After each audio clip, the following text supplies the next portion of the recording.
അഫ്ഗാനിലെ ആ ഭരണമാറ്റം 2021 അല്ലേ 2021 ഭരണമാറ്റം അതിന് ഒരു കേവലമായ ഭരണമാറ്റം എന്നതിലപ്പുറം അത് വേറെ നിലക്കുള്ള നമ്മുടെ പ്രത്യേകിച്ച് ഇന്ത്യയുടെ ഡൊമസ്റ്റിക് പൊളിറ്റിക്സിൽ വേറെ നിലയിലാണ് സെല്ല് ചെയ്യപ്പെട്ടത്. അത് താലിബാൻ എന്ന് പറയുന്ന സംഘടന, താലിബാൻ എന്ന് പറഞ്ഞാൽ വിദ്യാർത്ഥികൾ എന്നാണ് അതിൻ്റെ അർത്ഥം, അവരാണ് ഭരണത്തിലേക്ക് വരുന്നത്.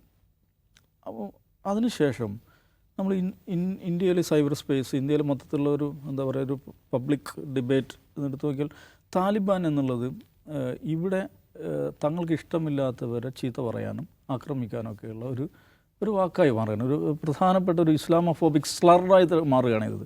താലിബാൻ എന്നുള്ള ഇത് തെറി ഏറ്റവും കൂടുതൽ കേട്ട ഒരാളായിരിക്കും ഞാൻ.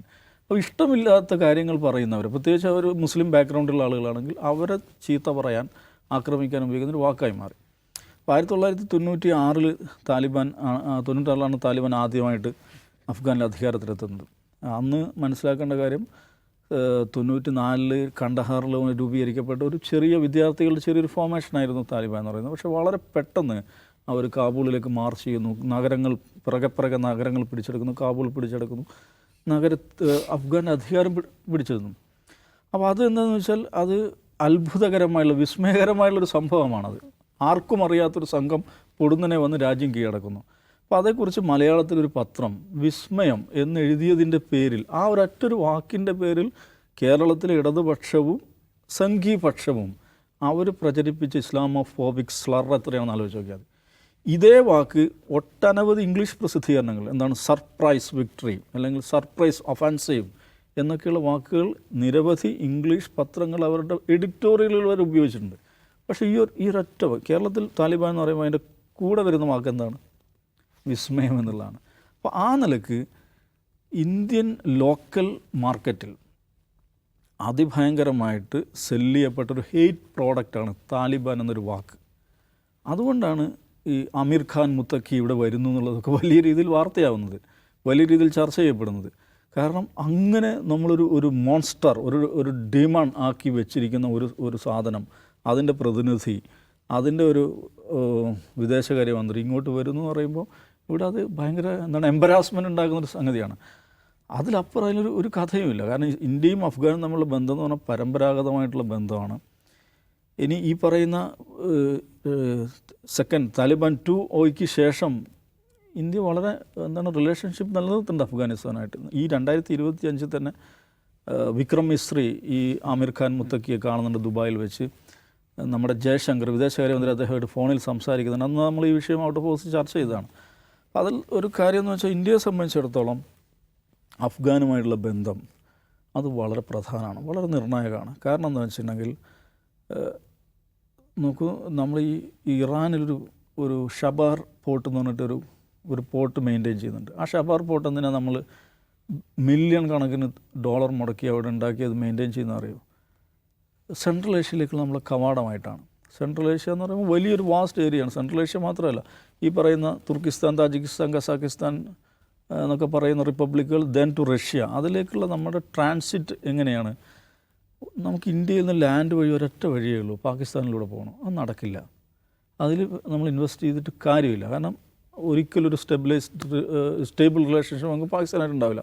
അപ്പോൾ അങ്ങനെയാണ് നമ്മൾ എന്ത് ചെയ്യുന്നത്? ഇറാനിലെ ഷബാർ പോർട്ട് കണ്ടെത്തുന്നു, അവിടെ നിന്നുള്ളൊരു ട്രാൻസിറ്റ് കൊറിഡോർ. ആ കൊറിഡോർ ഏതിലാണ് കടന്നു പോകുന്നത്? ഇറാൻ കഴിഞ്ഞാൽ പിന്നെ അഫ്ഗാനിസ്ഥാൻ കഴിഞ്ഞ് പിന്നെ ഈ കാസക്കിസ്ഥാൻ, ഉസ്ബെക്കിസ്ഥാൻ, മറ്റ് ഈ റിപ്പബ്ലിക്കുകൾ, ദെൻ ടു റഷ്യ. അപ്പോൾ ഇന്ത്യയെ സംബന്ധിച്ചിടത്തോളം അതിൻ്റെ വളരെ പ്രധാനപ്പെട്ട, വളരെ നിർണായകമായുള്ള ഒരു സാമ്പത്തിക താല്പര്യവുമായി ബന്ധപ്പെട്ട, ട്രേഡ് ഇതുമായി ബന്ധപ്പെട്ട ഒരു പ്രദേശമാണ് എന്ത്? അഫ്ഗാനിസ്ഥാൻ. അപ്പം അഫ്ഗാനിസ്ഥാനുള്ള ബന്ധം മോശമാകാൻ പറ്റില്ല. നല്ല ബന്ധം നിലനിർത്താൻ ഇന്ത്യയുടെ ദേശീയ താല്പര്യത്തിന് വളരെ പ്രധാനമാണ്.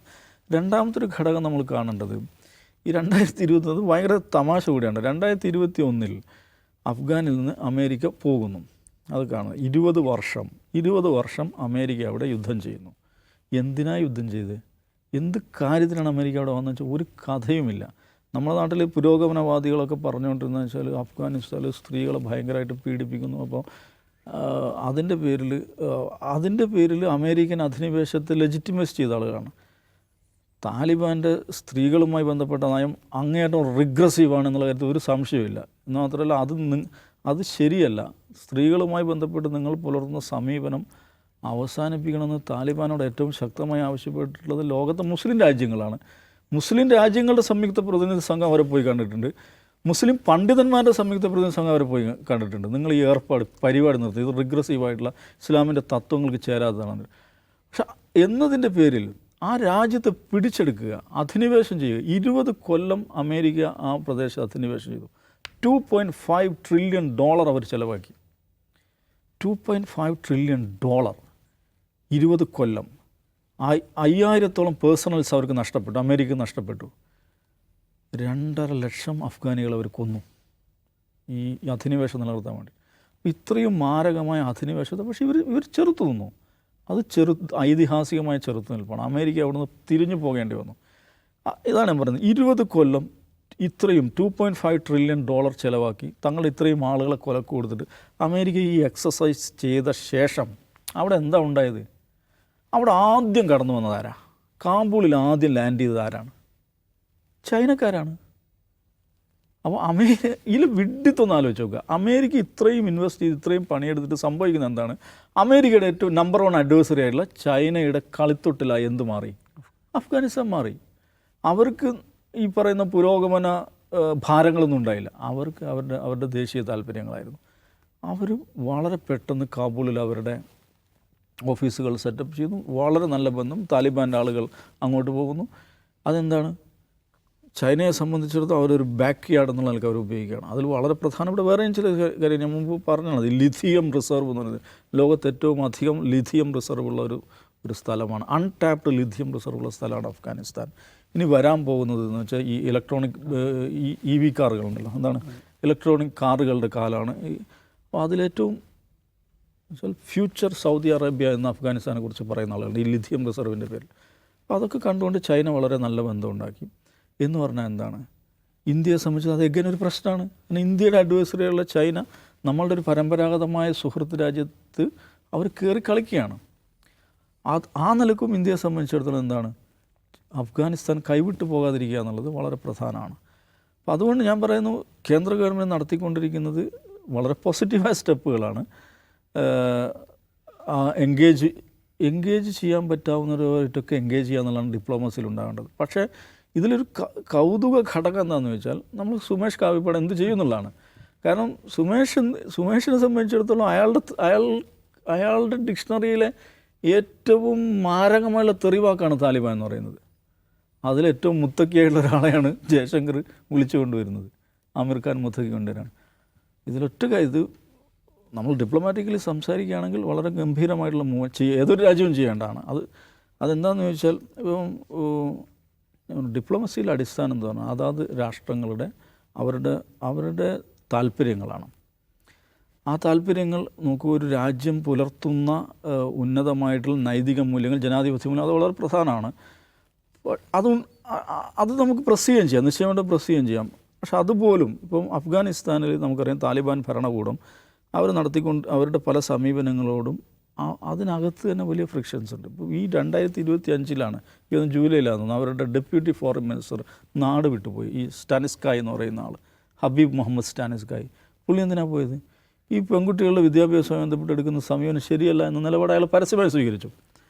അദ്ദേഹത്തിന് പക്ഷേ അവിടെ നിൽക്കാൻ പറ്റിയില്ല. എന്ന് പറഞ്ഞാൽ ഇതിനകത്ത് തന്നെ എന്തുണ്ട്? ഫ്രിക്ഷൻസ് ഉണ്ട്.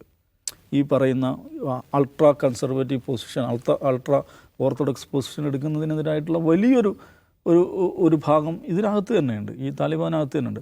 അപ്പോൾ ഇത്തരം കാര്യങ്ങളിൽ അത്തരം ഫോഴ്സുകളെ ശക്തിപ്പെടുത്തുക, അങ്ങനെയൊക്കെയുള്ള അത്തരം ആശയങ്ങൾ പ്രസ് ചെയ്യാനുള്ള സമീപനം സ്വീകരിക്കുക എന്നുള്ളതല്ലാതെ ഇതൊരു താലിബാൻ എന്ന് പറയുന്ന ഒരു സ്ലർ ഉപയോഗിക്കുക, എന്നിട്ട് ആ ഭാഗത്തേക്ക് തിരിഞ്ഞു നോക്കാതിരിക്കുക, എന്നാൽ ദേശീയ താല്പര്യത്തിന് ചേർന്നതല്ല. അപ്പോൾ ആ ഒരു സ്റ്റിഗ്മ മറികടക്കാൻ ഇന്ത്യൻ വിദേശകാര്യ മന്ത്രാലയത്തിന് സാധിച്ചു എന്നുള്ളത് വളരെ പ്രധാനപ്പെട്ട സംഗതിയാണ്.